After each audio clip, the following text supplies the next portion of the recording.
ભાવનગર જિલ્લાના તળાજામાં બનેલા ચકચારી double murder કેસમાં પોલીસે ગણતરીની કલાકોમાં જ આરોપીને ઝડપી પાડી કેસનો ભેદ ઉકેલી નાખ્યો છે। કિશોરભાઈ વેલજીભાઈ વૈઠા અને તેમના પત્ની રેખાબેનની સળગાવેલી હાલતમાં લાશો મળ્યા બાદ સમગ્ર પંથકમાં ચકચાર મચી જવા પામી હતી। પોસ્ટમોર્ટમ રિપોર્ટમાં બંનેના મોત પહેલાં ઈજાઓ થયાનું સામે આવતા આ મામલો હત્યાનો હોવાનું સ્પષ્ટ બન્યું હતું। મૃતક રેખાબેનના ભાઈએ ફરિયાદ નોંધાવતા તળાજા પોલીસે ગુનો દાખલ કરી તપાસ શરૂ કરી હતી। પોલીસ અધિક્ષક નિતેશ કુમાર પાંડેના માર્ગદર્શન હેઠળ તળાજા પોલીસ અને લોકલ ક્રાઇમ બ્રાન્ચની અલગ અલગ ટીમો બનાવવામાં આવી હતી।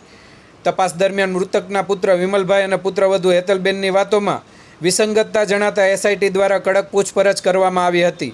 અંતે બંનેએ ગુનો કબૂલ કર્યો હતો।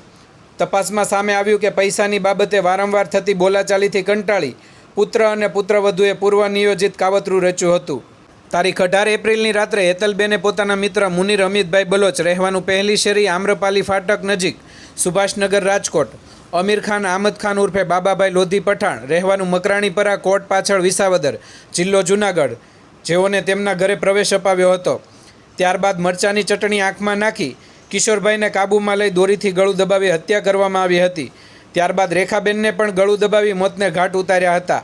ગુનાને છુપાવવા માટે બંનેના મૃતદેહ પર પેટ્રોલ છાંટી આગ લગાવી દેવામાં આવી હતી। પોલીસે પુત્ર વિમલભાઈ અને પુત્રવધુ હેતલબેનની ધરપકડ કર્યા બાદ બાકી રહેલા આરોપી મુનીર બલોચને રાજકોટ શહેરમાંથી અને અમીર ખાનને વિસાવદર જૂનાગઢ ખાતેથી ઝડપી પાડ્યા હતા। આ સમગ્ર કાર્યવાહી તળાજા પોલીસ સ્ટેશન અને લોકલ ક્રાઇમ બ્રાન્ચની સંયુક્ત ટીમ દ્વારા કરવામાં આવી હતી। હાલ પોલીસ દ્વારા કેસની ઊંડાણપૂર્વક તપાસ ચાલુ છે અને વધુ વિગતો બહાર આવવાની શક્યતા છે।